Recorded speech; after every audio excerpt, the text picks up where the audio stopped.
we do here on Skiba News Nation, please like and subscribe. And also share with others so we can grow the biggest truth-seeking community on the internet.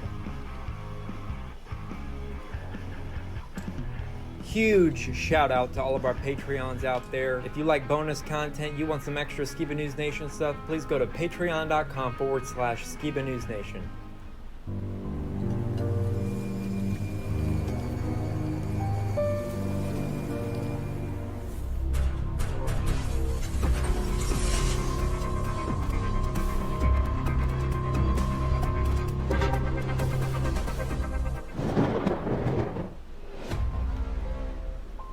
Welcome to Skiba News Nation, bringing you unfiltered views, news, interviews, discussions, and more. And now, here's your host, Jeremiah Skiba, award-winning musician and son of Rob Skiba. With the son of the legendary Rob Skiba, Jeremiah Skiba, what's up? With my great and insightful co-host, Mr. Jake Graham. And Opa. It's like I don't even want to wake up.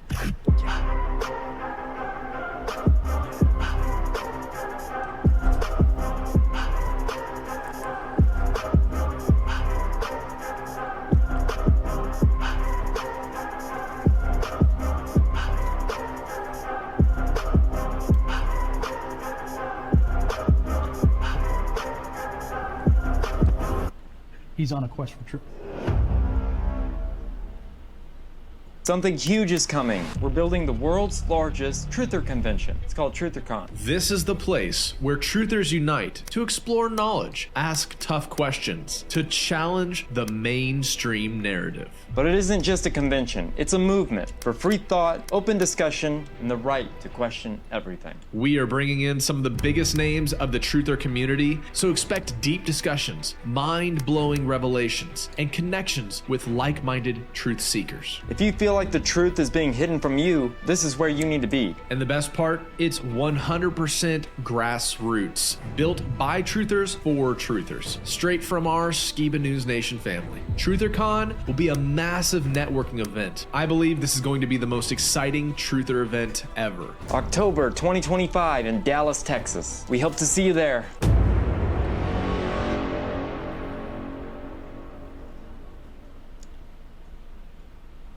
Hey Skiba News Nation family, welcome to episode 129 of Skiba News Nation, your weekly source of the latest news, controversial topics, conspiracies, forgotten history, and so much more. I'm your host, Jeremiah Skiba, and today we're going to be talking about...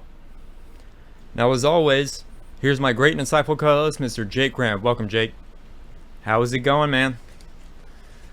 Hey, going pretty good, Jeremiah. We got some crazy stories this week. Some things happening, record-breaking earthquakes, tsunami watches. We got conspiracy shootings and all kinds of different stuff. But how are you doing, Jeremiah? Good, good. I wanted to show you guys, we got some fan mail. Fan mail. Yeah. So I opened it up, and it's from our friend Evie. And she sends a lot of fan mail. She's a Charlie. She loves Charlie. So she made us a Charlie card and a Skiba News Nation card. And I just want to say thank you for sending us these awesome cards and the awesome stickers. And we appreciate you. And Charlie appreciated it. I posted a photo of Charlie with this Charlie card. So pretty cool. That's awesome. All right, man. Well, you ready to get into some current news? Yeah, let's do it. Let's do it.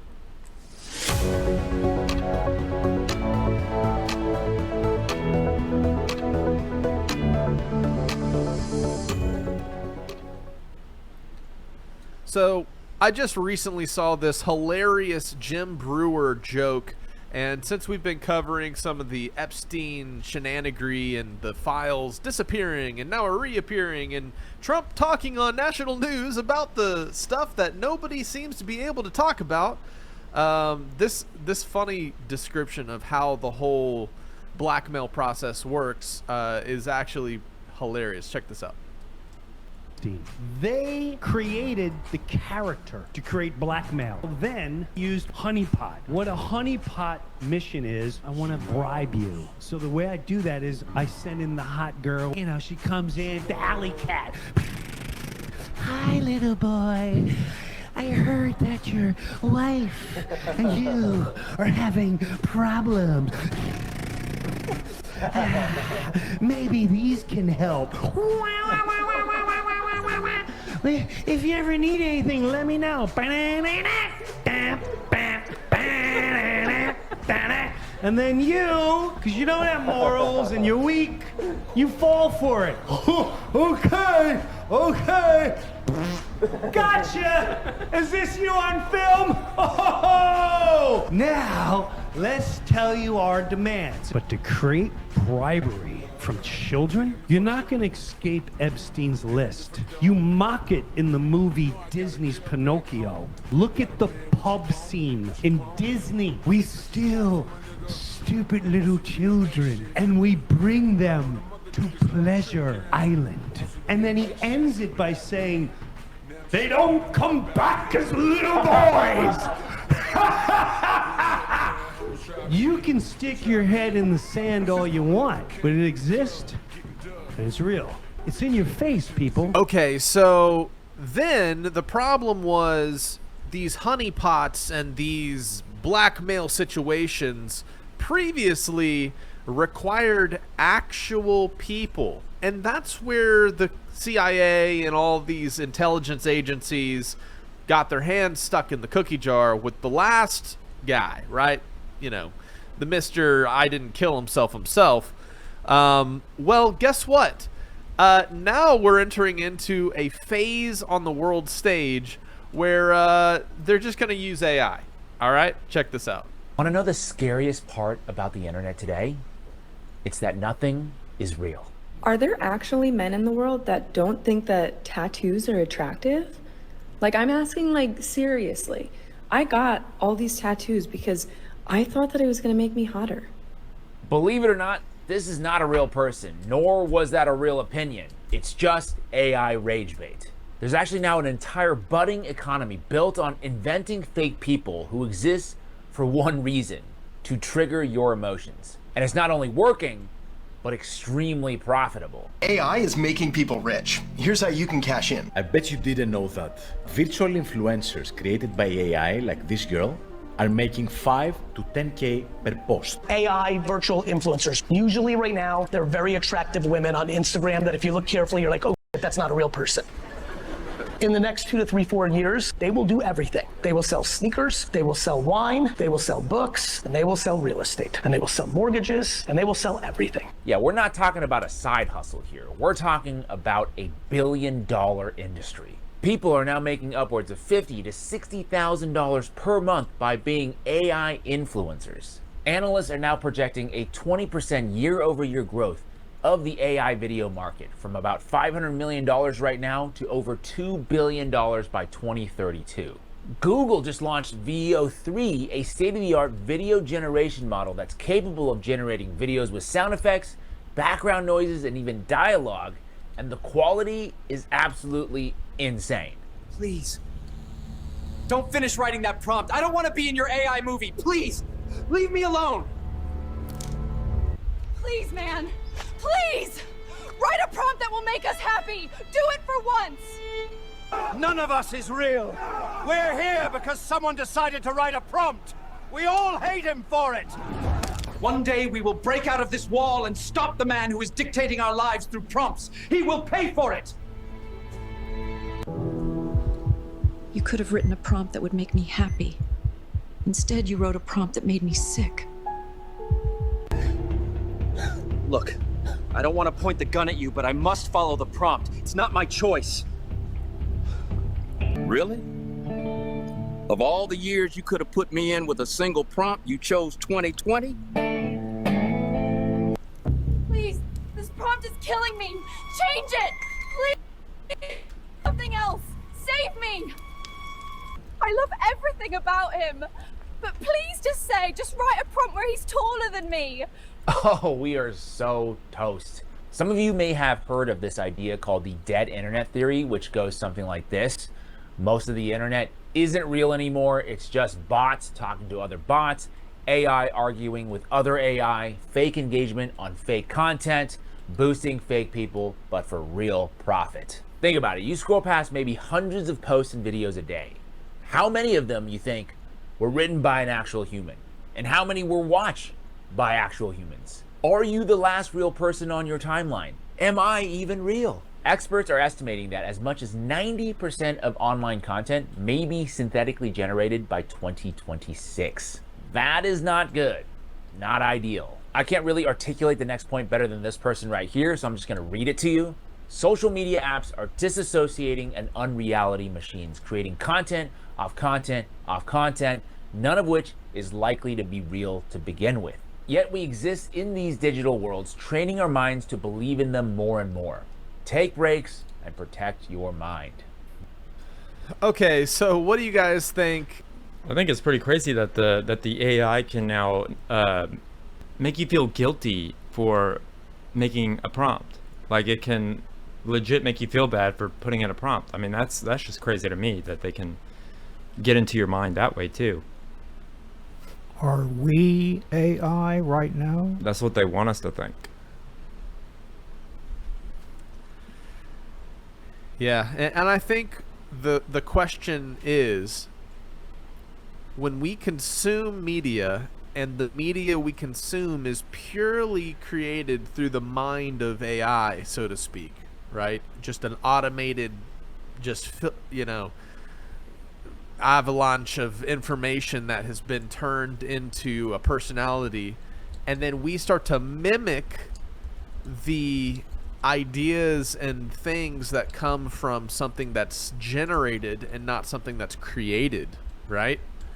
And that's where we get into sci-fi world. And here's one last short clip on this concept of AI influencers, and then we'll talk about the long-reaching implications, and then get into some other real-world news. So-called AI slop all over the internet these days. Angela Carter here, live. Is getting less sloppy. Disaster. Just kidding. I'm not real. With hyper-realistic AI-generated sham news clips circulating, often presented as a joke. Dana Brooks reporting live from Ocean View. But what's becoming not so funny, how easily reality can be confused with the fakes. The White House unveils plan to train bald eagles as patriotic aerial surveillance units. Can you tell the difference? Well, President Trump meets today with another global leader as his administration promises more trade deals. The one on the left is AI generated, while the right is real. The launch of Google's VO3 earlier this year, shocking users and the industry with how realistic the model is, plus how it can be paired with audio generation. Reporting live from Clearwater Beach, where an unidentified... And as the lines blur, the AI clips of fake reports or newsworthy events that never happened, even reaching the Oval Office. With President Trump posting this provocative AI-generated video of former President Obama being arrested at the White House. In many ways, it's an obvious example of misinformation or parody, easily debunked. But what happens when it's not so obvious? We used to say that seeing is believing, and that's no longer the case. It's making life hard for Emmanuel Saliba, a content verification expert and a former NBC News reporter.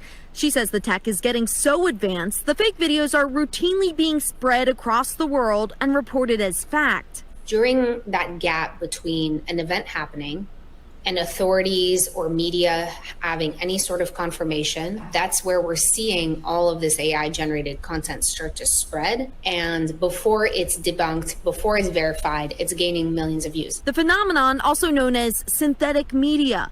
We wanted to see how easy it was to create, so we gave Google's VO3 a try. Well, the prompt says, generate a realistic TV news reporter stand-up. NBC News correspondent Emily Ketta standing in a snowbank with snowy trees behind her. We fed the program a short prompt meant to recreate a real report I did back in 2023. All right, so now we will generate.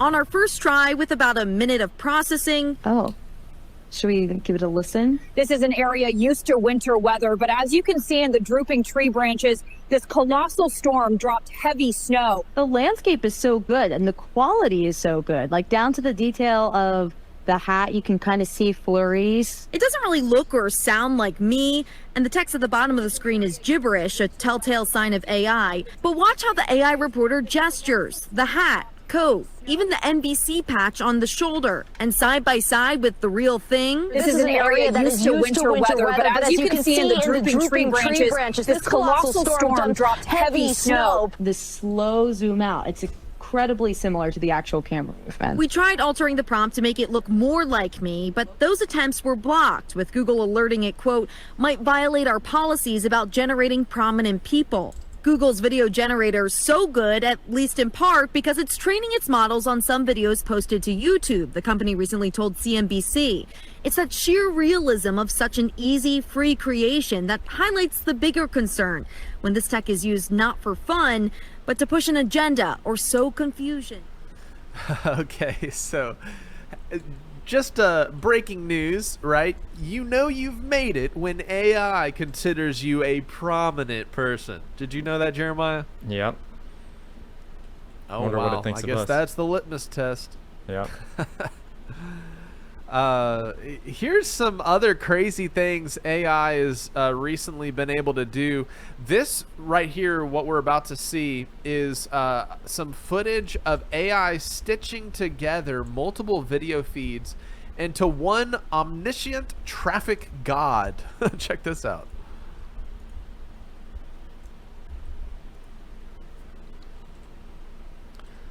All right, so what we're seeing here is it's able to track, it's able to basically map the trajectory of every pedestrian, vehicle, and then imagine when they start, you know, incorporating identification information into this, they basically will know where you're at all times, just through inference, you know. Mm-hmm. But this last video on this topic of AI connects the concept of AI with aliens. Check this out. Right. First of all, let me show you the video what Bob Lazar says, because this is really strange. If you haven't seen it before, then we're going to get into what I found out today. I want to go back to the religion thing. I want you to say it. Oh, come on, that's so weird. That's a lot. I'm not asking you to say what you believe to be a fact. I'm asking you to say what you read in a report that that is distributed at what may be the most top secret in the world. Okay. All right. All right, I'll sit down. It's so far out. All right, your objection has been noted. Okay. What does it say? That we're containers. That's how supposedly the aliens look at us. That we are nothing but containers. Containers of? Containers. Maybe containers of souls. You can come up with whatever theory you want, but we're containers. And that's how we're mentioned in the documents. That religion was specifically created so we have some rules and regulations for the sole purpose of not damaging the containers. The souls? Meaning, well, the souls or the bodies, whatever. Right? That's meaning like we're containers for souls that they're going to use at some other point. Right.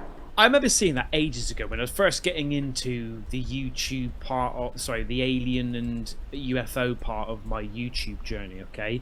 And I was like, oh, that sounds interesting, right? But now I'm looking at it in a totally different light, because that's scary as hell, right? I'm not saying I believe in it, I'm just saying it's crazy, because, well, anyway, I don't want to go too much into that, because I want to make a separate video on it. But, and then I saw this video here. Called Artificial Intelligence. I didn't listen to it. I just stopped and I just read this: AI, alien intelligence. Because obviously, as we know, AI stands for artificial intelligence. But does it really mean? So I was like, hang on. And I've heard this theory before that AI isn't actually our tech. It's alien tech that we've borrowed, been given, or whatever, right? So then I Googled, is AI alien tech? This is mad, man. This is blowing my mind. Little grays are not what people think they are. They are robotic creatures. I called them a robot one time, and they said, it's not exactly a robot, it is a biologically created being. And you know, if we get around to making robots, we're going to make them look just like little humans. So they're the smaller version of the tall gray scientists that are on the laboratory craft. Right? When they travel by shifting their vibrations and frequencies. All they have to do is raise the vibration of the... Right, so then she starts going about how the UFOs travel and things like that. If you want to go and see it, I'll leave the link. I uploaded it the other day or whatever. It's a really good video. But basically, I just connected it. Well, we are making these robots at the moment, right? And then I said about putting an AI head on this thing, and then you've got a fully functional humanoid with supersonic intelligence. Right, I bullet pointed it, all right? But the first bit says, the human brain is a marvel of neurons firing electrical impulses through complex networks and neural pathways. It can also be notoriously slow when it comes to figuring out new solutions for complicated tasks like designing new computer chips. That's why a research team from Princeton University and the Indian Institute of Technology decided to hand the job over to artificial intelligence. What AI came up with was almost alien. Now, the two professors that looked into this, right, are by the names of Avi Loeb and Seth Shostak. Now, after going through the AI, basically, and with their brains and combined and whatever, so basically what the report says, and I'm going to go down to the reasons why in a second, because the reasons why are so like, oh God, of course, yeah, it makes so much sense. It strongly suggests that our first contact with extraterrestrial intelligence is more likely to be an advanced AI probe rather than biological beings. So it's more... Okay, so that's the main point I wanted to get across. I think it's interesting, and for years when covering the topic of aliens through a biblical lens is often I've come to the conclusion that aliens are less extraterrestrial and rather extra dimensional. Like, these are the demons of the scriptures of old that are manifesting themselves in orbs and alien abductions and events like that. And I think it's interesting that we have this theory that AI is giving a vehicle or a voice to these extra dimensional creatures, and we have all this talk of extra quantum entanglement and CERN experiments finding that there's all these multiple dimensions, and Marvel's expanded universe, all about these multiple dimensions and stuff. I think it's important though to recognize that these alternate realities are paralleling the very topic we just covered of all of these false scenarios and false representations of reality that don't actually represent things that are actually happening. So, for one, in the past we covered a story of how Yellowstone officials were, letting people know animals were leaving Yellowstone. Well, they just came out on a USA Today article, and apparently officials are saying that the rumors of animals leaving due to a possible volcanic eruption are false, and that there are no animals actually leaving Yellowstone. And so it gets me to this point, because we covered that. We saw some videos of animals just walking down the road, just past people, and people were saying they're leaving Yellowstone. And it makes me wonder, is this the trap? Is whenever actual events are happening, the officials can just call it AI. And when AI events are happening, the officials can call it real. And then you're stuck in this polarized reality of you don't know what is actually happening. It's crazy.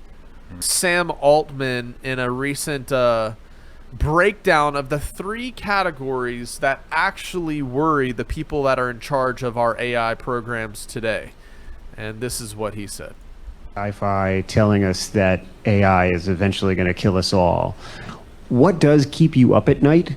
I think there's 3 scary categories. There's a bad guy gets super intelligence first and misuses it before the rest of the world has a powerful enough version to defend. So an adversary of the U.S. says, gonna use this super intelligence to design a bioweapon to take down the United States power grid, to break into the financial system and take everyone's money. That's broad category 1. And I think that the bio capability of these models, the cybersecurity capability of these models, these are getting quite significant. We continue to flash the warning lights on this. I think the world is not taking us seriously I don't know what else we can do there, but it's like this is a very big thing coming. Category 2 is the sort of broadly called loss of control incidents, where that's kind of like the sci-fi movie. The AI is like, oh, I don't actually want you to turn me off. I'm afraid I can't do that, whatever. There's a lot of work we and other companies do on model alignment to prevent that from happening. But as these systems become so powerful, that's a real concern. The third one is, to me, more difficult to imagine, but quite scary. And I'll explain what it is, and then I'll give a short-term and a long-term example. This is the category where the models kind of accidentally take over the world. They never wake up. They never do the sci-fi thing. They never open the pod bay doors. But they just become so ingrained in society, and they're so much smarter than we are. And we can't really understand what they're doing, but we do kind of have to rely on them. And even without a drop of malevolence from anyone, society can just veer in a sort of strange direction. But this phenomenon, I think, is a really big deal. In the short term, you can see it where people we call this emotional over-reliance. People rely on ChatGPT too much. There's young people who just say, like, I can't make any decision in my life without telling ChatGPT everything that's going on. It knows me, it knows my friends, I'm gonna do whatever it says. That feels really bad to me. The longer term category is, what if AI gets so smart that the President of the United States cannot do better than following ChatGPT 7's recommendation? That might be the right decision in any individual case, but it means that society has collectively transitioned a significant part of decision making to this very powerful system that is learning from us, improving from us, evolving with us, but in ways we don't totally understand. So that's the third category of how I think things can go wrong. Wow. Did you hear how he described how the scenario could play out? And this, of course, is the head of OpenAI. And when you hear it from the people that are actually implementing this technology, very succinctly break down how it could all go bad. And he's like, it's most likely going to go one of these scenarios. You know, it's crazy to think about. Well, I was going to say, I was in the computer business back in the 60s and 70s, and there wasn't anything that could be anywhere close to this. And as a matter of fact, Jeremiah and I've watched a whole series, but Jeremiah and I watched a series about Industrial Light and Magic, and how they started out George Lucas's little arm to create Star Wars and stuff like that.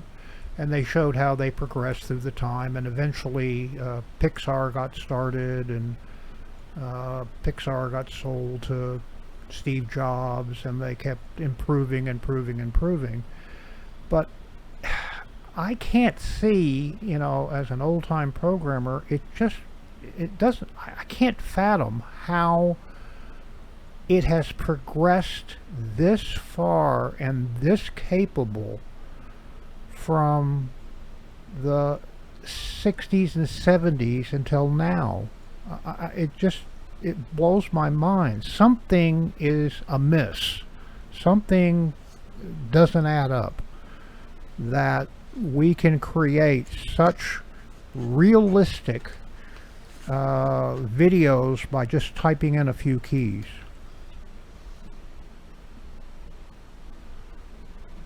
Yeah. It's that exponential growth chart they've always been showing us. I think finally we got to that point. Yeah, but I from a standpoint of the capability of people, programmers, people who write the code, people who design the circuitry, etc. I can't believe that can happen this fast. Yeah, and in only just a year, we've gone from this new technology that we were just talking about to of people basing all their decision making on this new computing technology, and that's just crazy. When I was in college, I created a program that was a paper generator. Somebody had come to me and say, I need to write a paper, 500 words, and I need this topic. and I basically had a database full of a bunch of sentences that you can string together that made everything grammatically correct, and it talked about whatever topic they wanted to talk about, but it actually didn't make any sense at all. I mean, if you read through it, it sounded important, it sounded really good, but it said nothing. And a lot of these kids turned their papers in and they got good grades and whatever. Now, they can't get me now, but that program, you know, took me quite a while to write. And I don't know.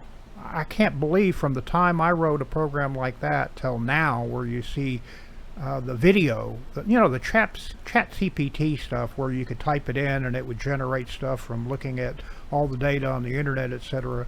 I can fathom that, but I can't fathom the video. I can't fathom the realism and everything else that goes in with the AI. So. Opa was the original chat GPT. Jeremiah, did you hear that? Yep. He was the OG. That's funny. And That's awesome. and just to know, I didn't use my program. You were too smart for that. You actually knew the answer to the question. Yeah, but I made a little money on the side. Hey.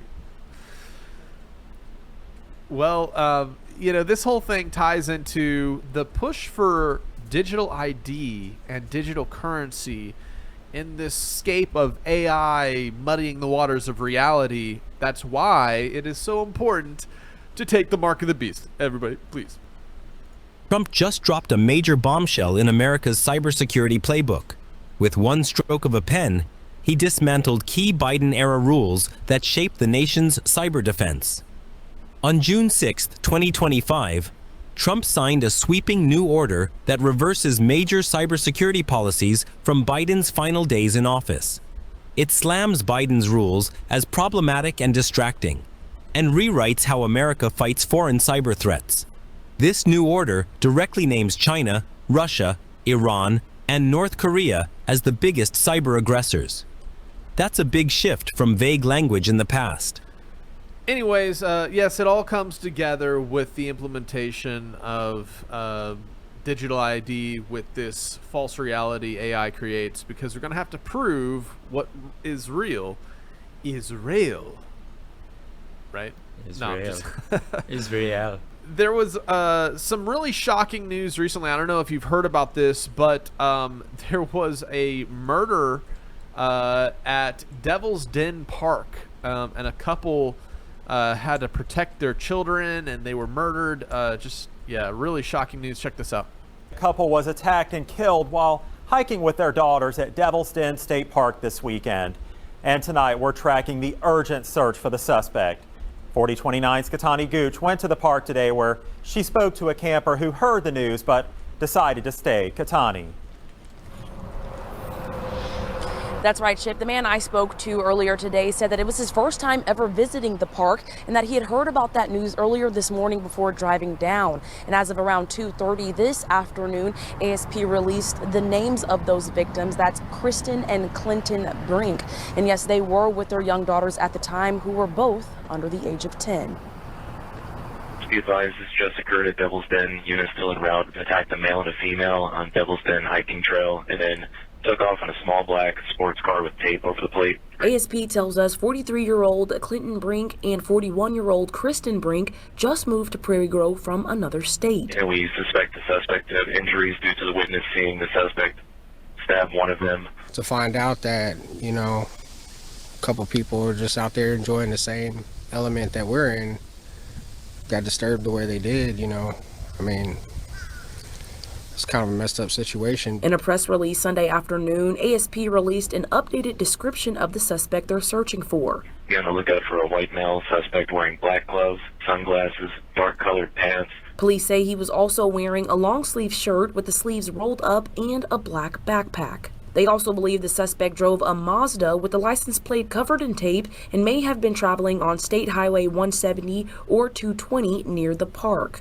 According to witness, direction of travel was, quote, went across a bridge leaving Devil's Den and stayed on the highway, end quote. While the trails are closed, many other places like the visitor center and the cabins are open to the public. You can't even roll into the park without seeing them taking care of the situation. You know, law enforcement's doing what they got to do. The superintendent at the park told me he's talked to all the guests and informed them of the situation. I got other people around. Park's hot right now. You know, there's, you know, extra enforcement. People are, you know, looking out for it. I got nothing to say for that dude right there. You know, it's gonna come down. Yeah, did you hear about that story, Jeremiah? Some tragic event. You know, the young daughters survived, but the parents were murdered on that mountain. Yeah, I very briefly heard of it because right after that, it was like something else happened. You know, it's like any news story, it seems like a lot of stuff has been happening like over and over and over and over again. Yeah. There's another recent shooting news clip that came out that might connect to some conspiratorial terms that we're all familiar with, but this is what happened.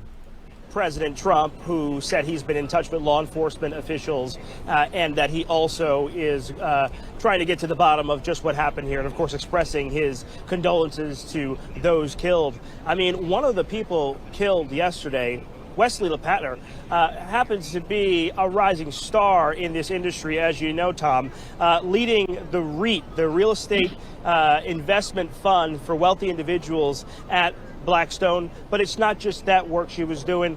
When you talk about a person who's on the board of the Met, the UJA, Schechter School, this is a person who dedicated their life to helping others, and imagine she's leaving work yesterday and becomes one of those victims. Another thing we learned about the suspect is that he did have a criminal history, right? We learned yesterday from the mayor that this was a young man who had some mental illness, but we know he was arrested for trespassing in 2012, seems to have then led a clean life, but then in 2023 in Nevada is charged with throwing a substance at a vehicle with intent to cause bodily injury. How that leads him to here yesterday is unclear, but he said in a note found on his person that he believed he had CTE. He believed that the NFL did not do enough to address the effects of CTE, and he named an NFL player who took his own life in much the same way, minus the shooting, took his own life, and his brain was studied for CTE. So that is where we are this morning. But so I think interesting to me is that this happened on the 33rd floor, and of course the name of this company, similar to some other very interesting, powerful names in terms of monetary influence. What do you think, Jeremiah? I think it's very interesting. I think it's interesting that the media first said that he was a white man, and they claimed that over and over and over again until, you know, they found out that he was not. And then the 33rd floor, I mean, they say it's by accident. He thought it was the NFL. He wasn't a member of the NFL, but it's just, none of it makes any sense. And I think it's very interesting that the Blackstone and BlackRock maybe affiliate. I don't know. I've seen all those conspiracy theories, and it's very interesting. That's what I think. You know, they said he got on the wrong elevator to get to the NFL and ended up on the 33rd floor. Doesn't Brother Theo talk about the 33rd floor a lot? Yeah, we should ask him about this case. I wonder. Yeah, I'd be very interested. You know, the one thing I wouldn't say I noticed, but you know, being up in that area when I was working, you could see on that report all of the background, the people walking back and forth. It's a very busy place. You know, it's never ever just one or two people. I mean, there's always a group of people walking around, going from place to place, and I can't not imagine that somebody carrying a rifle like that could, you know, just walk that far and do that damage without a whole bunch of people seeing it. Well, it's because they want to defund the police out there. The guy that everybody thinks is again going to become the mayor, I mean, he's anti-police and was like pro this shooter guy, and it's very interesting. Yeah, that photo blew my mind, that he was walking with a rifle into that building and nobody was around him. So that's interesting, Opa. Yeah. Yeah, it's pretty crazy. Cover up. And some true, but in related good news in places that they don't want to turn into modern LA. We have an armed Marine veteran stops a Michigan Walmart stabbing. So this was like pretty positive. This gentleman stopped that stabbing that happened at the Walmart, and yeah, pro Second Amendment. You know, like, Yep. why is it that people have to do this? It's because they don't have the thing in the top left corner handy. Yep. But yeah, it's. He deserves a medal. Just look at the playbook of. You know, yeah, what a cool guy. Different areas of the country, you know, have different kinds of people. People, say up in New York, they're all walking back and forth to whatever they've got to do, and they don't want to get involved in anything. Whereas, you know, this incident here, people there are a little more cognizant of the what's around them and want to get involved. Because New York, you can't have a GUNS. Really. And like we saw in our live stream this week, if you guys missed it, go check it out. They're going to be using drones to go through classrooms and to protect during shooter situations. And there's this whole startup that was based on the premise of being able to fly a drone around and shoot the bad guy, right? So no lives are put at risk. In a recent story that I find super fascinating, they believe they found a inscription from a man named Moses in a cave. Check this out. Did Moses himself leave an inscription on a cave wall inside of a mine on the Sinai Peninsula some 3,800 years ago? That's the question right now, and we've got some of the experts out here saying that they believe that he could have left this, because as you can see in the image, these markings that were discovered at this old mine, they're part of one of the oldest alphabetic systems of writing that they've ever known of. Going back 3,800 years, the Hebrew phrase that when put together says, "This is from Moses." Now, no one seems to be arguing over what it says. They're just arguing over who wrote it, and if Moses himself indeed could have left this message, or if someone else wrote it after him. But it puts it right back into the era, and they're saying that this is a place that he indeed was put at biblically on the Sinai Peninsula. You know, with getting everyone to flee Egypt out of slavery and all this other stuff, this is a very crucial spot an area, and I think the Sinai Peninsula will continue to garnish treasures and reveal parts of our ancient past for a long time, just like other parts of Egypt and that whole region. Through there, it's very ancient, and at some point, some of these characters, no doubt, could have left a message, could have carved something in a rock wall. And that would have stood the test of time versus somebody carving something in a tree. Although trees can petrify themselves as well over time, which is very interesting, and it all turns to stone. Yeah, this is some of the latest findings. I thought it was interesting that it says this, and that some are saying, hey, it's a good possibility. Yeah, I love that story because I have some friends that went over there and were some of the first HD video from Jabal al-Luz in the Saudi Arabian Peninsula, because a lot of people remember looking in their old King James Bible, and you go to the maps section, right? And whenever it says the Exodus from Egypt happened, you look, and the little place that says the Sinai Peninsula, which we know is that little space between Egypt and Saudi Arabia, people believed for a long time that Sinai was in that location, right? And that was actually rendered by, I believe it's Constantine's mother, went on a pilgrimage and claimed all these holy sites, and I think she was credited, and I could be wrong, but I believe she was credited with pointing that location out.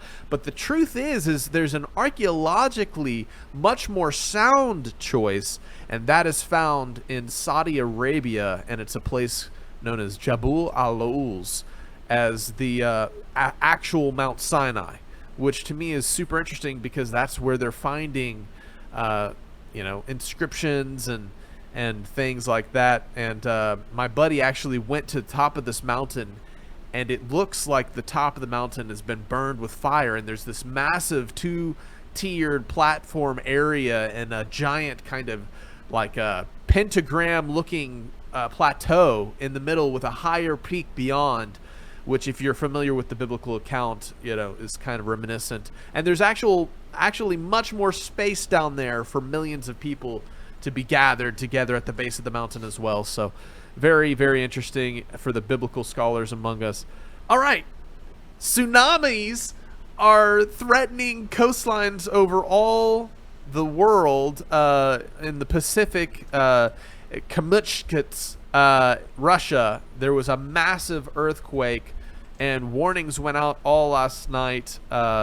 Pretty crazy. News alert: a massive 8.8 magnitude earthquake off the coast of Russia has now triggered tsunami advisories. Watches, warnings included Japan, Hawaii, Alaska, Guam, the entire west coast of the U.S., including California, Oregon, Washington State. Tsunami warning sirens have been sounding in Hawaii, telling residents evacuate now to higher ground. Here with more, Fox Weather Zone, Steve Bender is with us. This now has been upgraded to 8.8. That would make it in the top 10 most powerful earthquakes ever in history that's been recorded, correct? Correct. It would be number 6 now, Sean, when we look at this. And this continues to change. When it first came out, local time, just after 2 a.m. At Kamchatka, Alaska, 8 miles off the coast, it was 8.0. Then it jumped to 8.7. 8.8 is where we stay now. And last time we talked, Sean, that seems like a minute detail, a small change. It means it has 1.5 times more energy that's being dispersed out thousands of miles along the Pacific, triggering all those tsunami alerts that we have. So from an 8.7 to an 8.8 is actually a big difference. So we'll show you how massive this energy is sprawling out from the epicenter, 8 miles removed from the eastern coast of Russia. Tsunami warning for the Aleutian Islands, tsunami warning for Hawaii, and a watch in place for the West Coast. You mentioned Hawaii, right? And we've been getting the updates from Oahu, the emergency management. They have sirens going on right now. I think we have a live visual from Hawaii because, Sean, when you and I were talking, you think about what we're in right now. It's the summertime. Families are going to Hawaii. You're trying to make a dream out of this opportunity, and now you're hearing these sirens erupt. We saw people that were just relaxing at the beach, and big concerns about after 7:15 local time this evening is when the tsunami is expected to make impacts.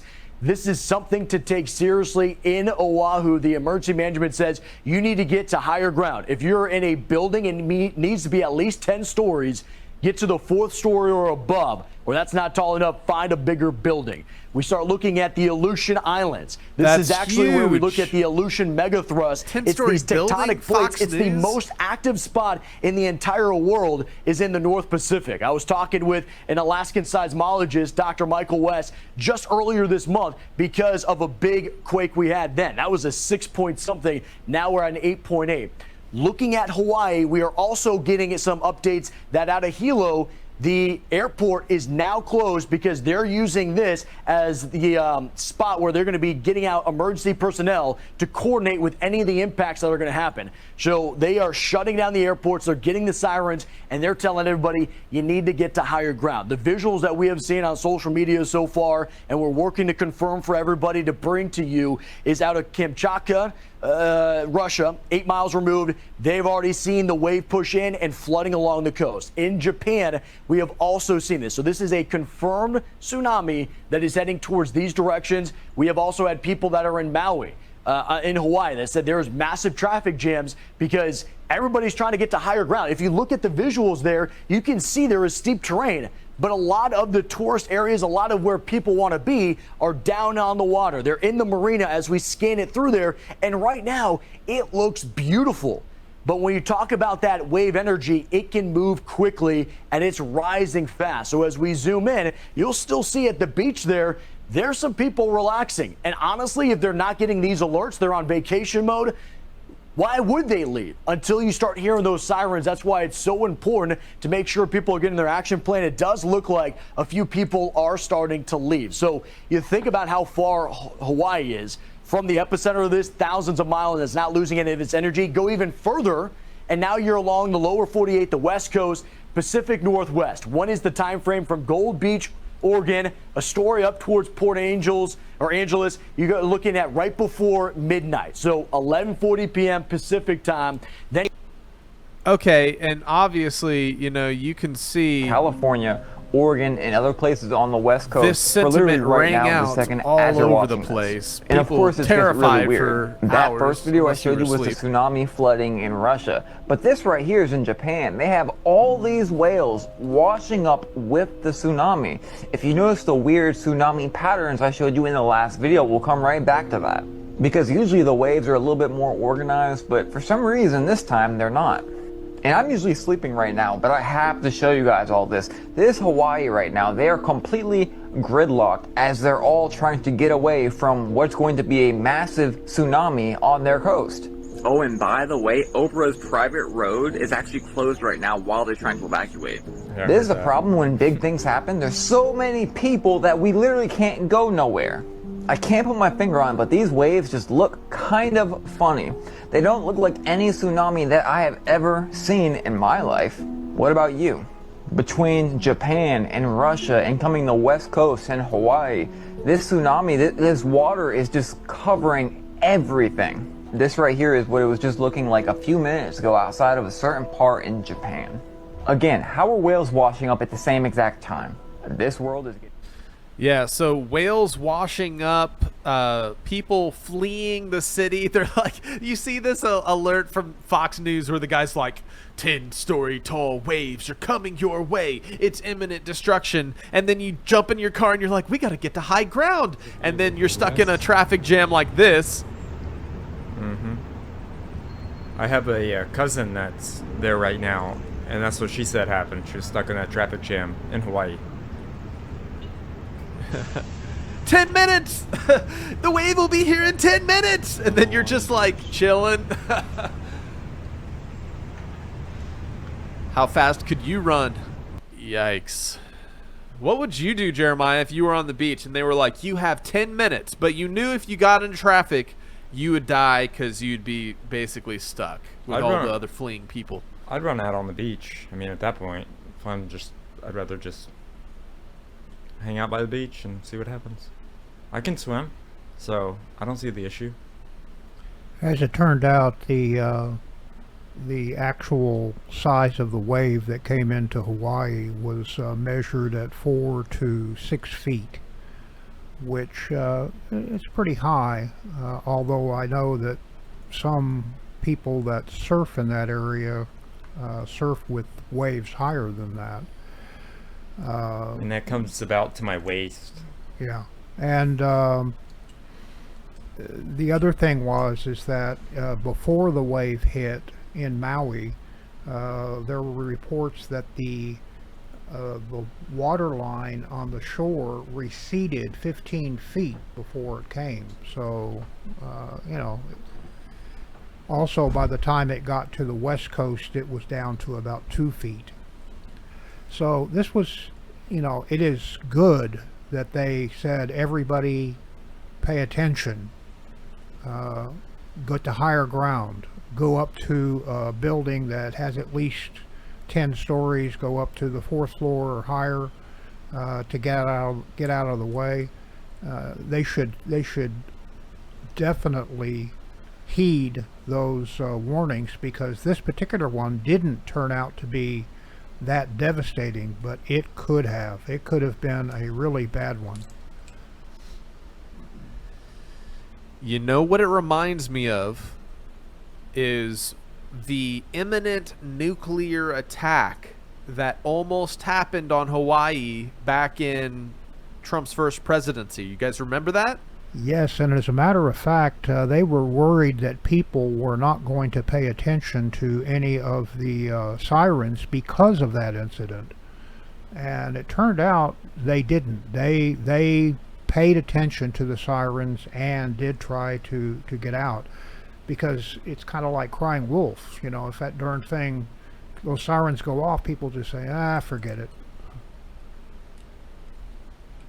Yeah, it's really interesting, guys. Think about the trigger that this fear response causes in the populace, and how there's a pattern in the past of a similar claim of imminent destruction happening, and then, it makes me wonder.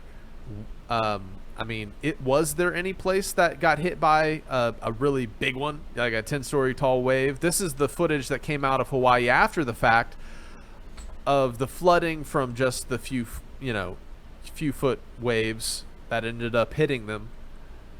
And of course, this is the location.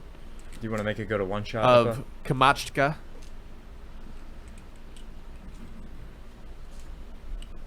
So this is where the earthquake emanated out from, in Kamchatka, Russia.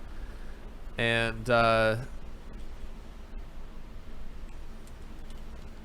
can see some of the footage there. Hopefully this won't make people immune to the sirens, because just because this didn't turn out to be really horrible doesn't mean that the next one won't. And if they, like the one that the false alarm because of the atomic missiles or whatever that were supposed to hit, if all of a sudden they become lax, then the big one comes, and we're going to have a lot of people that are going to be in trouble. Yeah, it's the boy who cried wolf scenario. And that's why all these crazy AI videos that are coming out showing us these insane things where we're so desensitized, it takes away our ability to recognize an actual imminent threat. And that's my whole point, right? Yep. Well, on another realm of news, check this out. We have here, Trump has signed an executive order to terminate government-funded gain-of-function research. An historic day, the end of gain-of-function research funding by the federal government, and also controls by private corporations on gain-of-function studies. This was a kind of study that was engaged in by the United States military and intelligence agencies beginning in 1947. By 1969, the CIA said that they had reached nuclear equivalency, that they could kill the entire U.S. population for 29 cents a person. That year, President Nixon went to Fort Detrick and announced a unilateral end to this kind of research, what they called dual-use research, research that was for and also for military purposes. He then persuaded over 180 countries to sign the Bioweapons Charter in 1973. That basically ended gain-of-function research around the globe until 2002. Or 2001, after the anthrax attacks, we passed the Patriot Act, and the Patriot Act had a provision, a little-known provision in it, that said that although the Bioweapons Charter is still in effect, and the Geneva Convention is still in effect, U.S. federal officials who violate it cannot be prosecuted. And that relaunched a bioweapons arms race, and that was driven by gain-of-function research. In 2014, 3 of those bugs escaped from U.S. labs, and President Obama declared a moratorium on future use, and instead a lot of that research was moved offshore to the Wuhan lab. So Jim Breuer has this hilarious joke I wanted to show you, and that's why I showed you that video. Check this out. Science! Tell me anything you want! Science!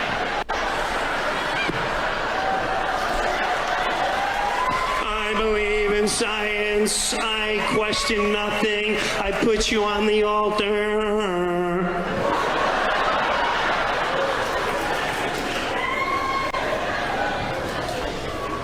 Those religious people are real nutty, cult-like. Oh, really? People love that word, science. Tell me anything you want, science. It's funny because bad information can come from all types of sources. And so it's important to discern. But whenever you have a system put in place that's above reproach, that's where we get into air manipulation, right?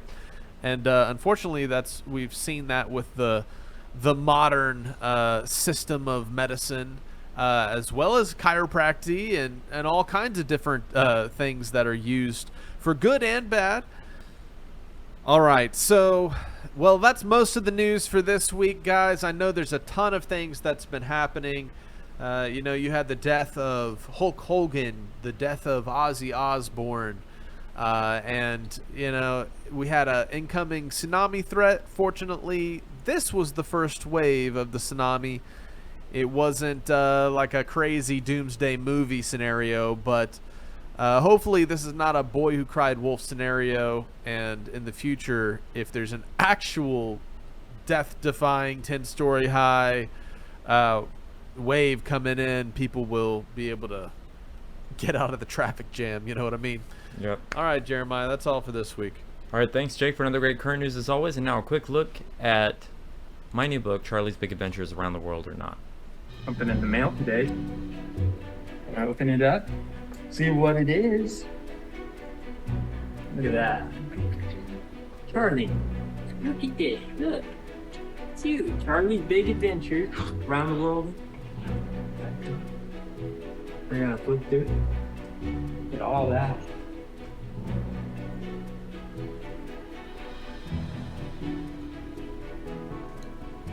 Look at this. Here they are. Today's story. So now if you guys buy this in our Babylon Rising bookstore, you get a free signed copy for the same price. So I just wanted to throw that out there. If you guys want a special edition of the book, go there. Check out our new and improved BabylonRisingBooks.com, where you can get Rob Skiba's books, bundles, DVDs, DVD-ROMs, videos, and so much more. You can even get Sheila and Jeremiah's books, so check it out now. It's about that time for an all-new Opus Corner. Take it away, Oppa. Mein Hut, der hat 3 Ecken. 3 Ecken hat mein Hut.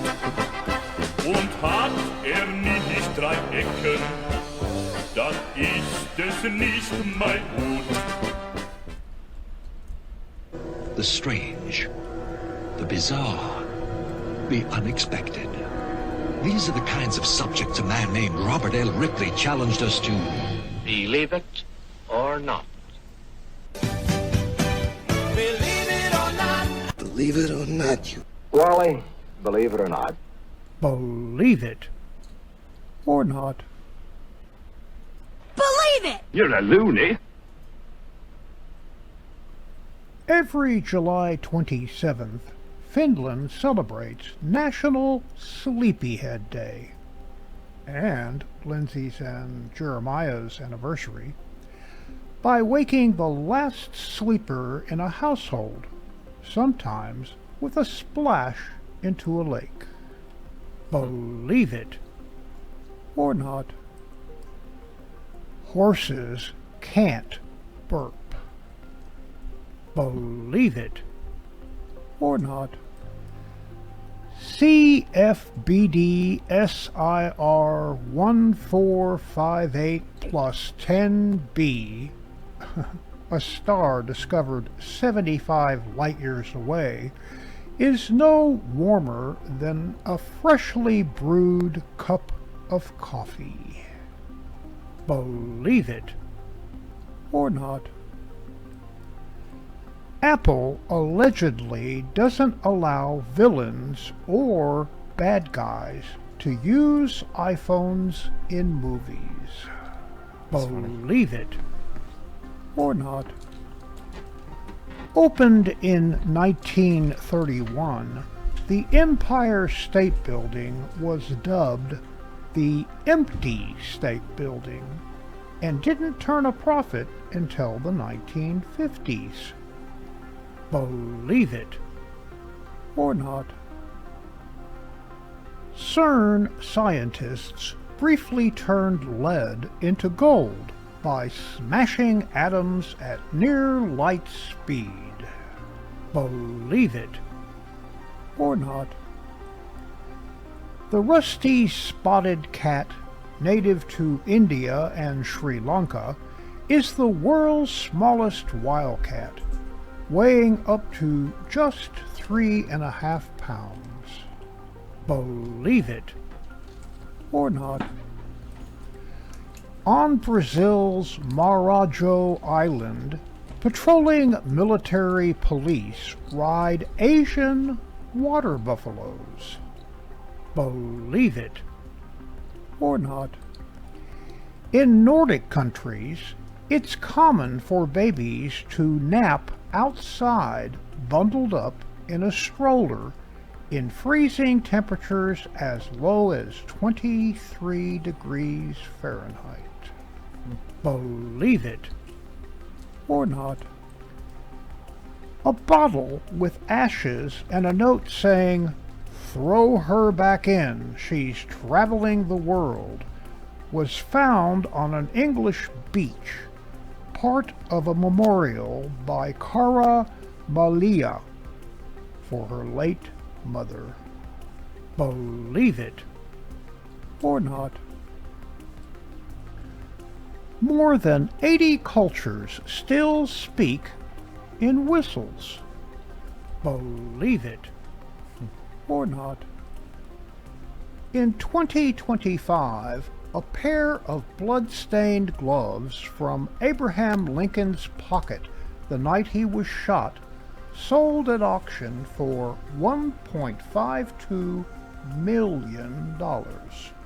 Believe it or not. DNA tested. The Fontana del Vino is a fountain in Italy that dispenses free wine 24 hours a day. Believe it or not. Michael Jackson wanted to play Jar Jar Binks in the Star Wars prequel trilogy. Believe it or not. The sound of Kylo Ren's force powers in Star Wars The Force Awakens was created by altering the sound effect of a cat purring. Believe it or not.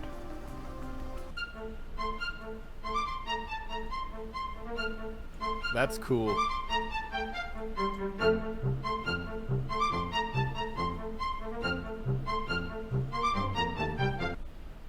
Warning: the content of the following videos have not been verified by Opa's Corner. Viewer discretion advised. The moon landing was staged. That's a fact, whether people accept it or not. Even today, with rocket and computer technology improved over the last 54 years, NASA can only send a rocket carrying astronauts 1,000th of the distance to the moon. This is why they're using mannequins to orbit the moon without even landing, because the radiation would be deadly to humans. Many are unaware that above Earth, starting around 1,000 miles and stretching up to 30,000 miles, there's a massive radiation belt that astronauts would need to pass through to reach the moon and return. The technology required for astronauts to safely make that journey and survive the radiation doesn't exist yet. Back then, they only had 1 to 8 inch of aluminum shielding, while today, even a dental X-ray requires a 1/4 inch lead shield for protection during just 1 to 24 of a second. Astronauts, by contrast, would spend 1 to 1.5 hours traveling through this radiation on their way to the moon, and the same on the return trip. Where are the tire tracks behind the tire? Seriously, look. I saw a replica of that. There's no way they could fit that. You can prove that the moon landings are fake with one photograph. There are 4 incontrovertible proofs that we didn't go to the moon. Each one by itself would prove it in a court of law. Now, I'm a filmmaker. A filmmaker's job is to make fake scenes look real. They claimed that on the moon it's 20 times brighter than a desert on Earth at noon because there's no atmosphere. So the last thing you would need in a picture on the moon would be electrical lighting. On the left is a picture I took outside in sunlight. You can do this yourself. Go outside on a cloudless day, look at 2 people standing, 2 trees, 2 telephone poles, which this is, and you can see the shadows always run parallel. It's mathematically and scientifically impossible for shadows in sunlight to ever intersect. Impossible. On the right is a picture they claim was from the last, quote, mission to the moon, where an astronaut shadow is at 12 o'clock and a rock 5 feet away is intersecting at 9 o'clock at 90 degrees.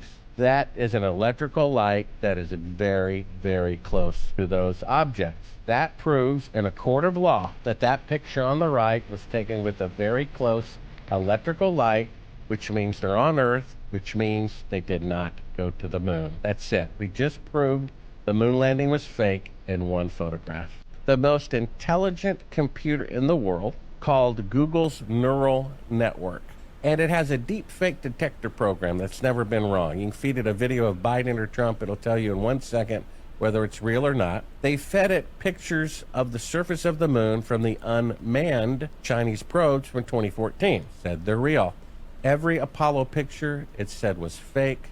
It had a fake backdrop. It was taken in a television studio. That's the most intelligent computer in the world who can understand the pixels. One of them, it suggested that this wasn't even a full-size lunar module, that it was a miniature. And that's how they were able to do wide landscapes, because one of the astronauts' figures, the AI said, was a miniature because the footsteps, shadows, weren't normal the way a person would walk, that they were stamped in there with a fake footprint. This clip from von Braun himself saying the largest rocket that you can build can only achieve Earth orbit, and that's exactly what Elon Musk said. It's going to take 8 trips. Take a listen. Here to reveal a plan for a trip around the moon is the chief of the guided missile development at the United States Army's Redstone Arsenal, Dr. Werner von Braun. A voyage around the moon must be made in 2 phases. A rocket ship taking off from the Earth's surface will use almost all the fuel it can carry just to attain a speed great enough to balance the pull of gravity. Unpowered, it will then keep circling the Earth in an orbit outside of the atmosphere. This is the first phase. However, if we can refuel the ship in this orbit with fuel brought up by cargo rocket ships, it can set out on the second phase, the trip around the moon and back. What if I told you the moon landing was never broadcast live because it was never real to begin with? Watch this. What was the scariest moment of the journey? Scariest? It didn't happen. It could have been scary. Certainly. I don't want to be presumptuous here. I can call you Buzz, okay? That's a legal name, passport, driver's license. And I am Uncle Coney tonight. Let's talk about this, because this is fascinating. I remember very clearly, I think anybody who was alive at the time does. I remember my parents waking me up, and we went down and we watched you guys land on the moon, No, you didn't. What? Because there wasn't any television. There wasn't anybody taking a picture. You watched animation. So you associated what you saw with... I have very hazy memories. Well, 8-year-old's question. That's my question. I want to know, but I think I know. Because we didn't go there, and that's the way it happened. In 1969, most homes didn't even have color TVs, yet millions watched a crystal clear broadcast from 238,000 away. Some theorists believe it was high-level animation, created with military-grade tech far ahead of its time, not for science, but for power, fear, and global control. Because if it was just a broadcast. How did President Nixon call the moon on a landline in 1969? Let's break down exactly how NASA says it worked. NASA's official explanation. NASA says Nixon's call to the Apollo 11 astronauts was a standard telephone call, but it was relayed through an advanced communication system. Here's how it supposedly worked. Nixon used a regular landline at the White House. The call was routed through NASA's Mission Control in Houston. Houston then transmitted Nixon's voice to the Goldstone Deep Space Communications Complex in California, which had an 85-foot radio antenna.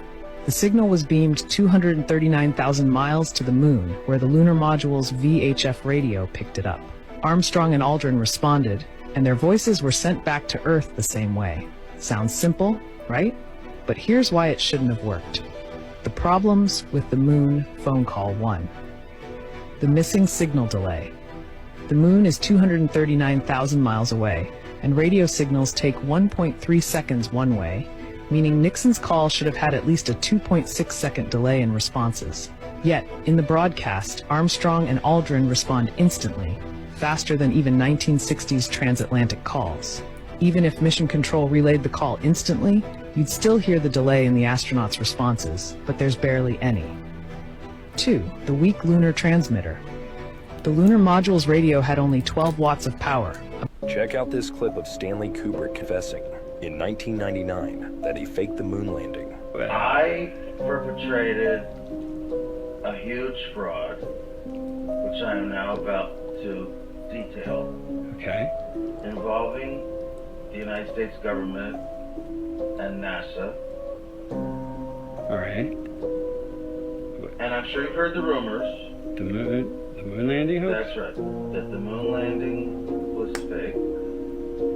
The moon landings all were fake. And I was the person who filmed it. The conspiracy theorists were right on this occasion. Why? I don't know about Paul McCartney's death, but they were right about it. Okay. Why in God's name? I don't know what to ask you first. Why the hell, if you're telling the truth, why would you do it? Why are you telling me? I mean, what the? Don't you think it's important for people to know the truth? Yeah, yes, certainly. They had a massive fraud, an unparalleled fraud perpetrated against them. They should know. Okay. I mean, they're already suspicious of the government. They may as well have their suspicions confirmed. Okay. And justified. What are your thoughts?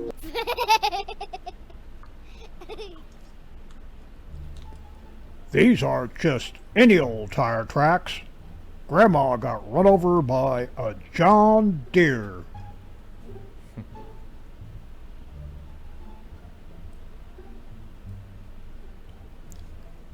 Darn, I had a date with a football tonight, but they never showed up.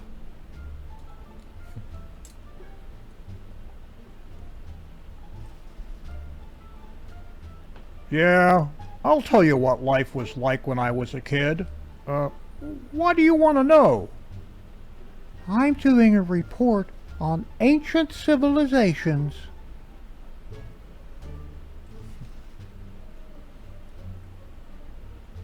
Nevin immediately regrets clearing history.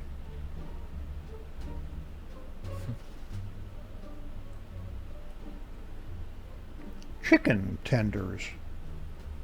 Be gentle with yourself. It's okay. You matter.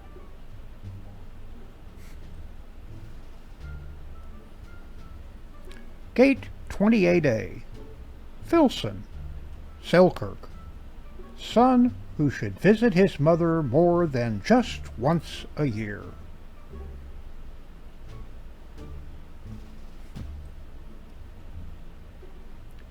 In Susan's house, the cats came first.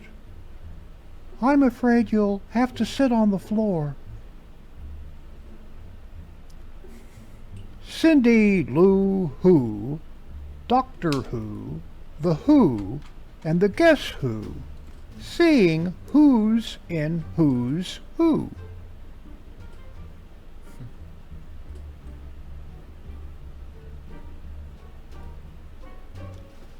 The Canine Country Fair. Stick on a stick. Add mud, sand, spit. 50 cents.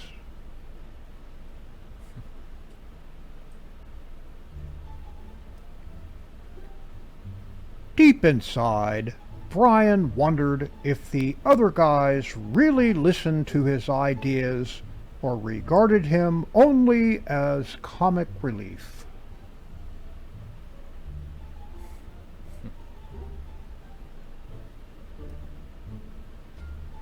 So, that's your story. Look, let's cut the crap, Cotton Eye Joe. Where did you come from? Where did you go?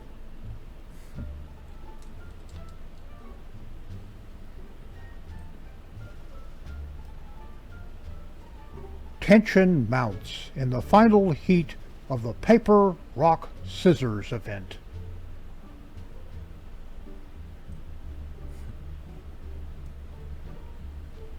Beware of emotional support dog. Don't tell me you're okay. You're not okay. I can smell the hurt inside you. Don't walk away. Talk to me.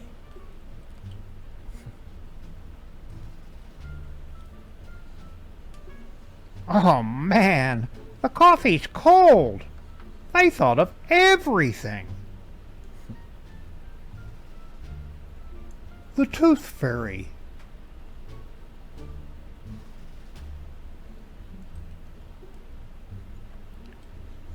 Wow, here comes Mr. Hunter and Gatherer with another useless treasure.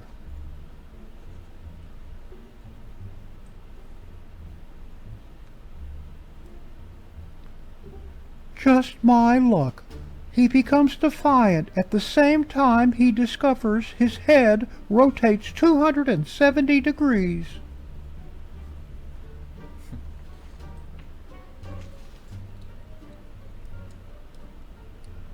Are you kidding? Who can afford a house these days?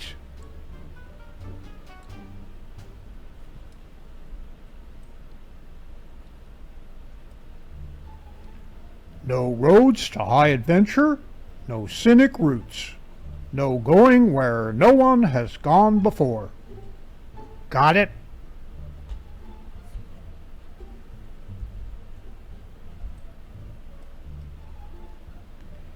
We'll see the baby in a minute.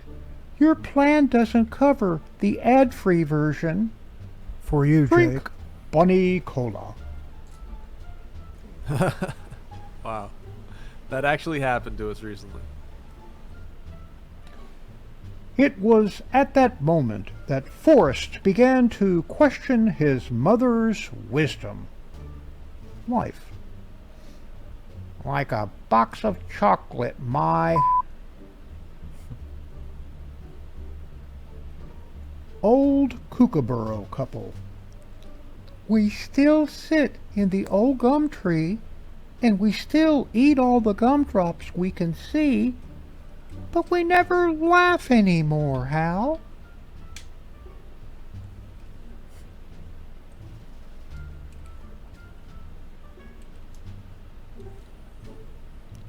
The exact moment young Colonel Sanders conceived his secret recipe for fried chicken. I could see that. The squirrels are messing with your bird feeder.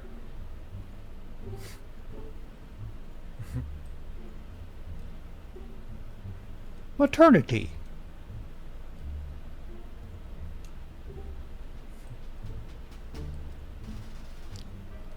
Next time you shave, can you please clean up after yourself?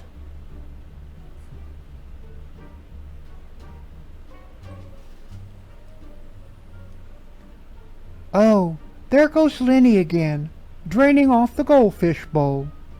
He wants to one day work for the Army Corps of Engineers, you know.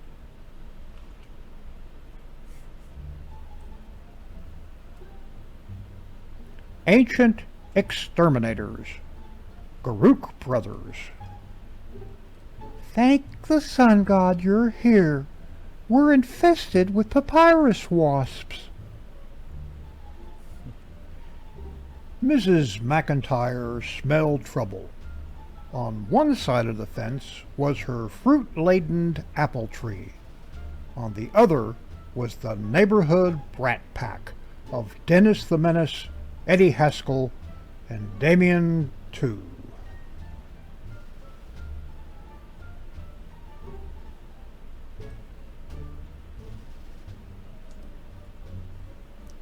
Confucius at the office. The road may fork, so drive carefully. Do not let the bedbugs bite. Looks like we're in for some rain.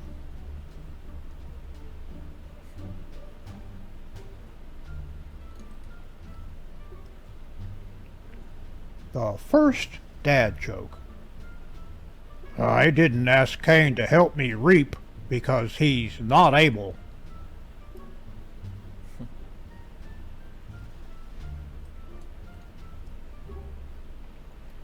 Well, we've tried every device and you still won't talk.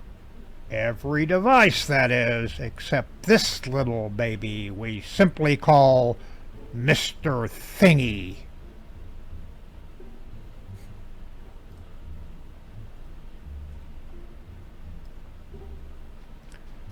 So, what y'all in for?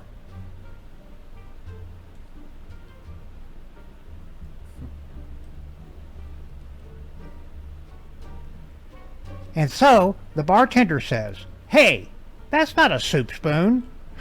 But seriously, Forks.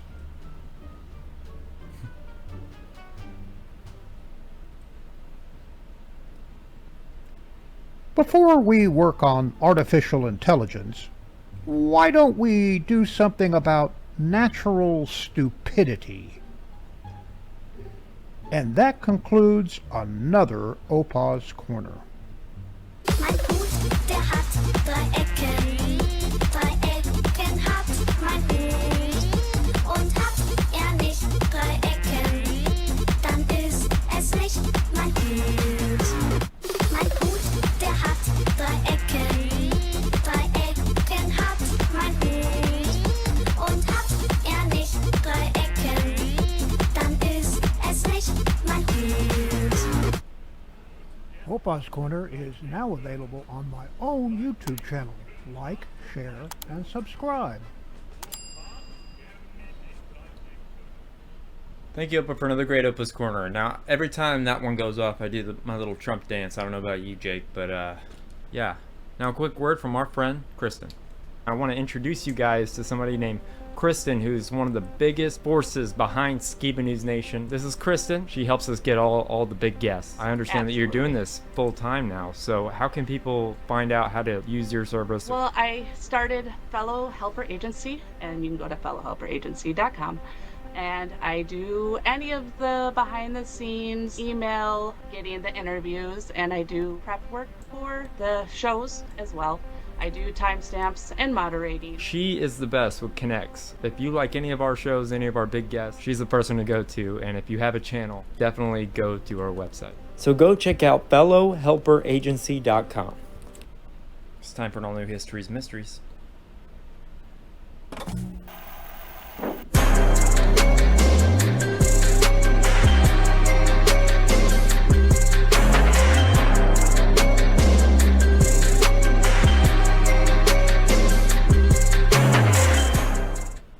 Now this week for History's Mysteries, we're going to be talking about the plane crash that never happened. And do you guys know who Paula Abdul is, Jake and Opa?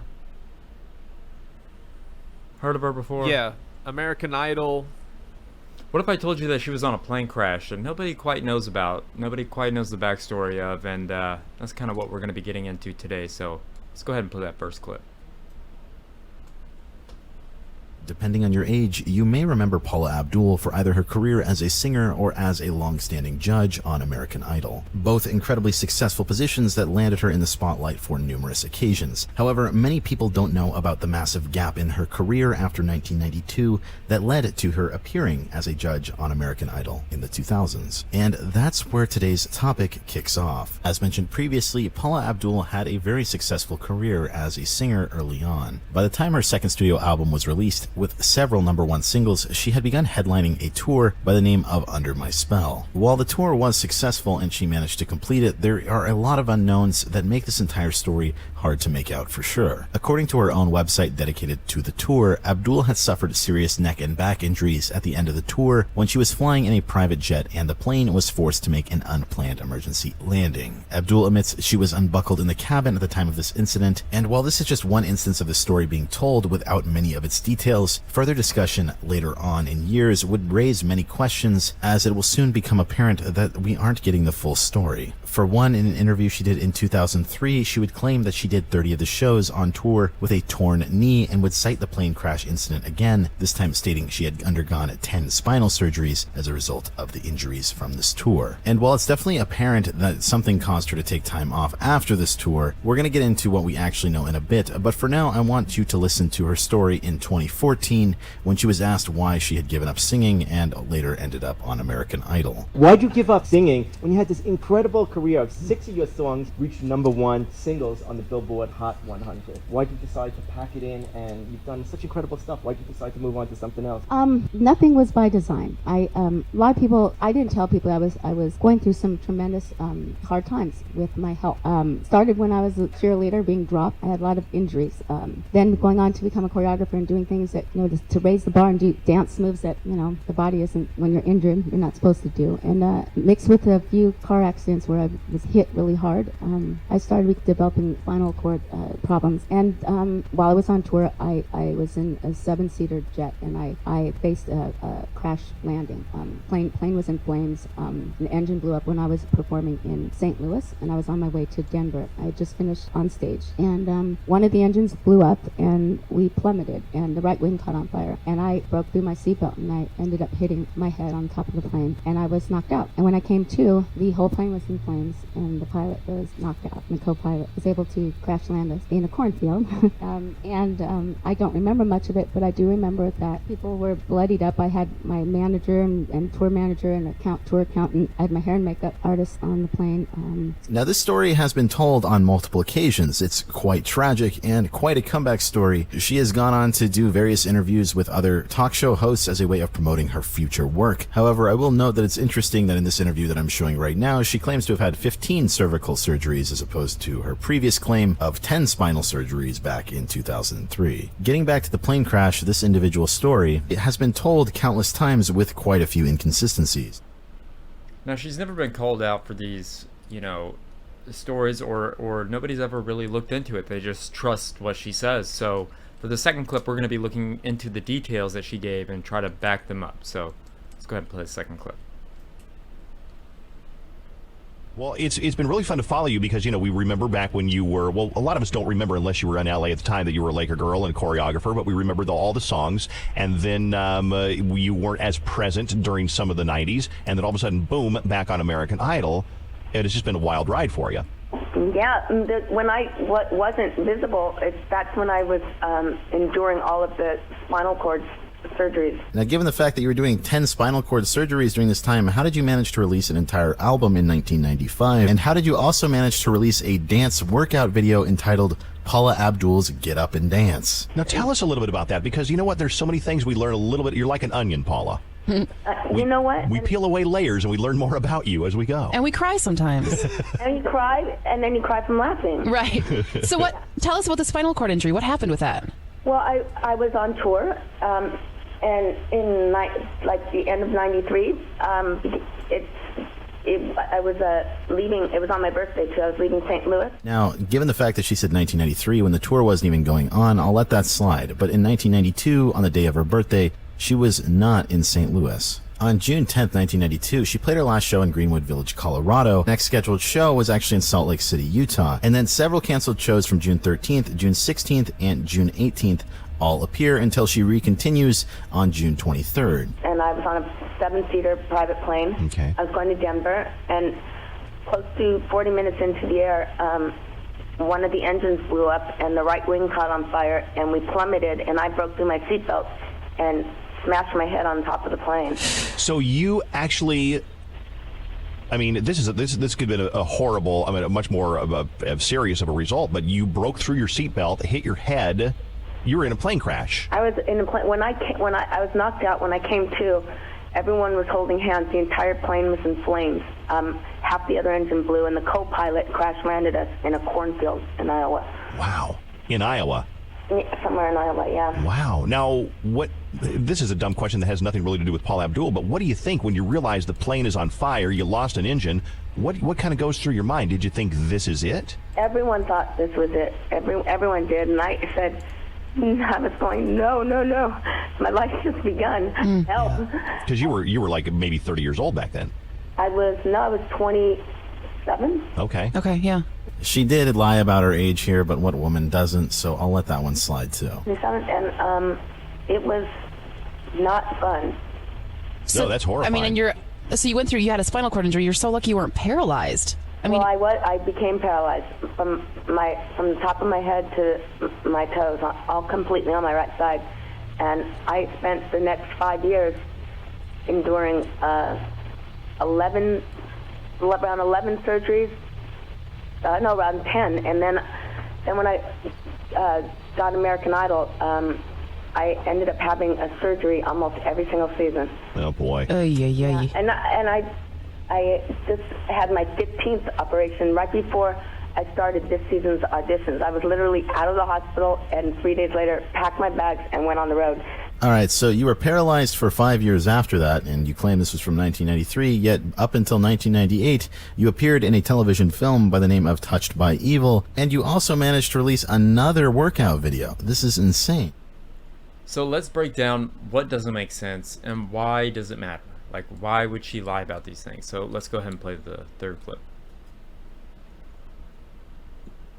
Now let's assume she even was flying from St. Louis to Denver. How did she end up landing in a cornfield in Iowa if the location is 220 miles north of the actual flight path? And something you need to know about aviation safety is that these types of things are taken incredibly seriously. Yet if you take a look through all of the NTSB's records and accident reports, there are none that match the description of this individual event in 1992 or 1993. And given that this woman was nearly at the height of her singing popularity at the time, how was no press able to pick this story up? It's not in any news headlines, it's not in any FAA reports, and it's completely wiped off the map. Now, I think it's painfully obvious that this plane crash story isn't true, and I actually managed to dig up some of the newspaper clippings from when this was going on because something caused her to cancel that individual show. And I'll read it to you now. This is from the Tyler Courier-Times on the 16th of June 1992, where it reads, Singer Paula Abdul hospitalized Sunday. Houston AP. Pop singer Paula Abdul has been hospitalized with the flu after canceling a performance, her publicist says. Paula Abdul was admitted to St. Luke's Hospital Sunday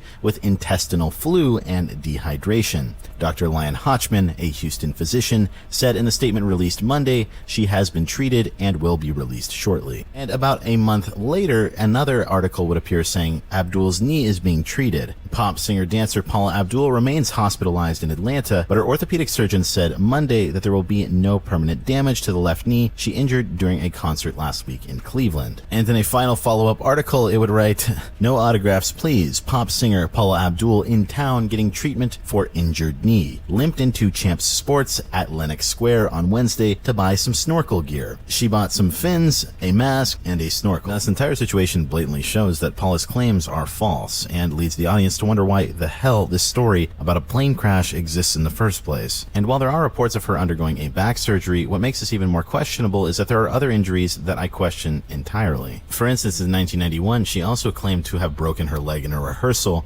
but there's no evidence or cast or anything to suggest that she was ever out of commission. When the validity of Paula's story has been asked, to this day she will refuse to correct the record and continues discussing the story as if it were fact.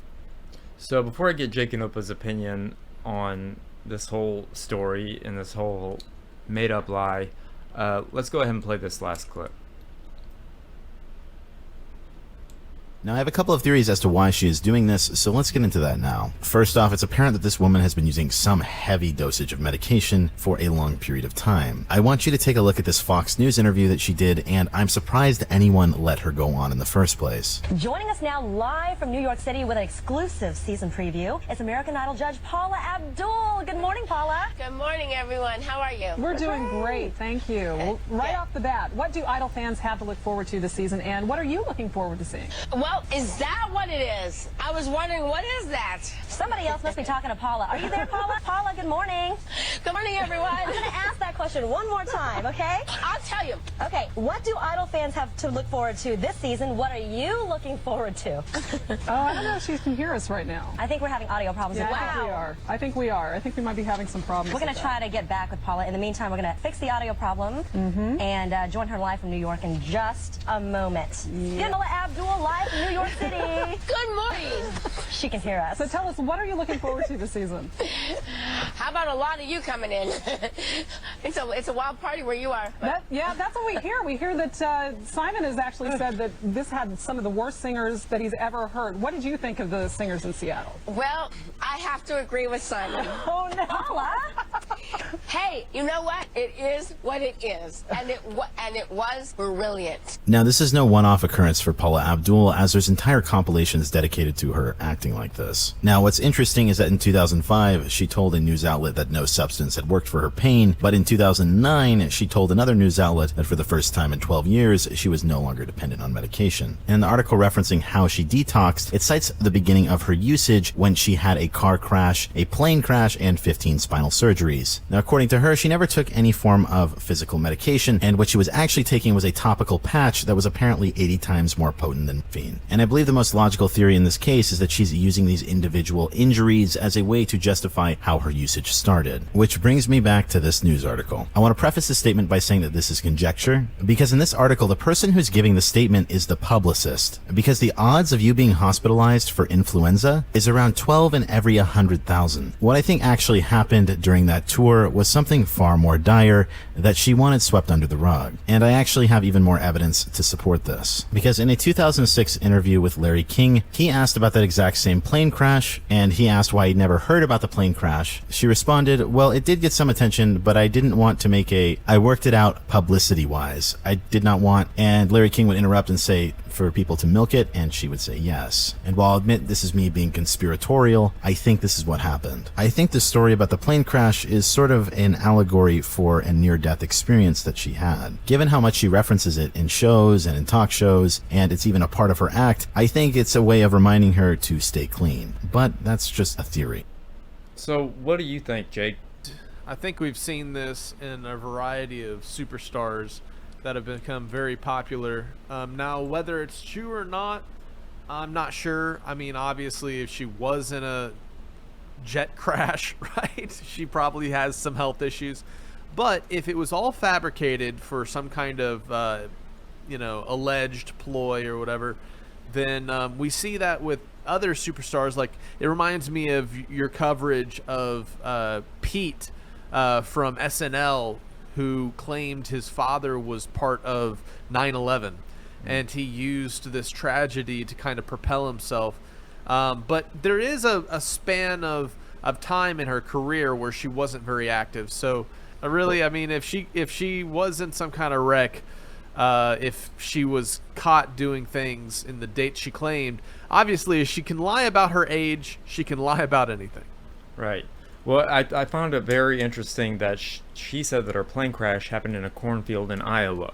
Now, there was a famous plane crash that happened in Iowa that had singers aboard, and that was Buddy Holly's plane, and it killed, him, the Big Bopper, Richie Valens. So I put that together, like, as I was editing it, but Oprah is very into air disasters. What do you think about this whole story, and do you think that there could be any evidence that could support what she says is true?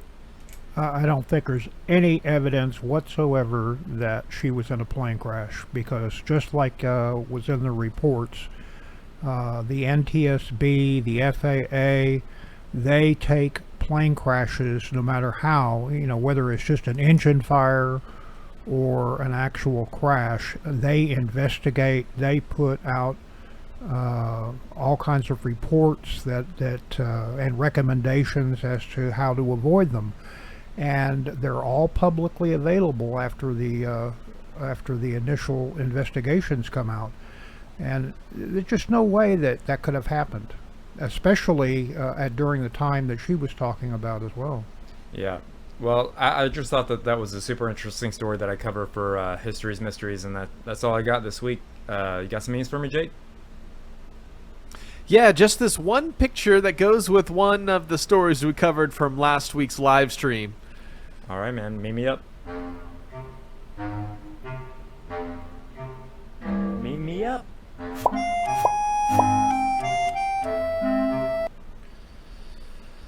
Now, we're going to see what the squirrel apocalypse looks like. Check this graph out. It's a squirrel to human ratio by state. How many squirrels will you have to fight when they take over? So,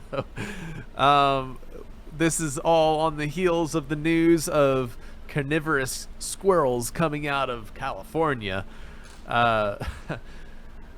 But anyways, what if that's how the United States falls, Jeremiah, is due to the squirrel apocalypse? Well, we better get some BB guns, some pellet guns, and some BB guns, maybe real guns, and we'll take these out.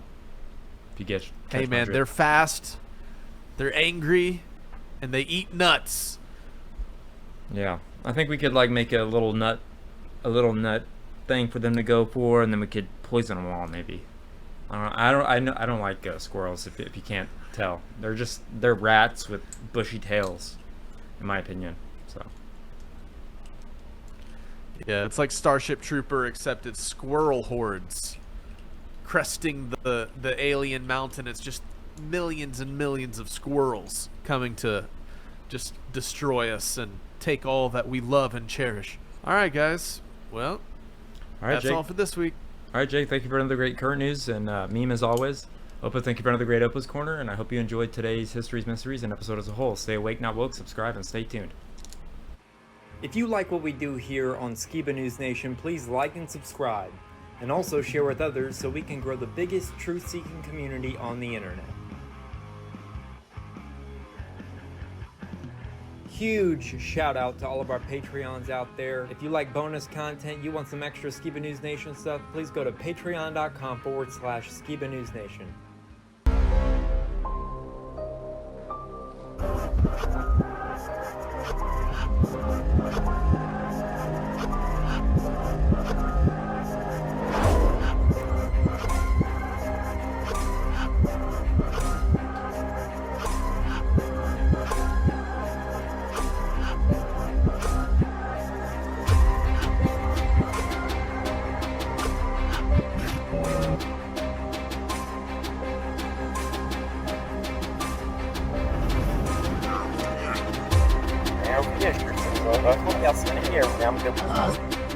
Son of the legendary boss, Jeremiah Skiba.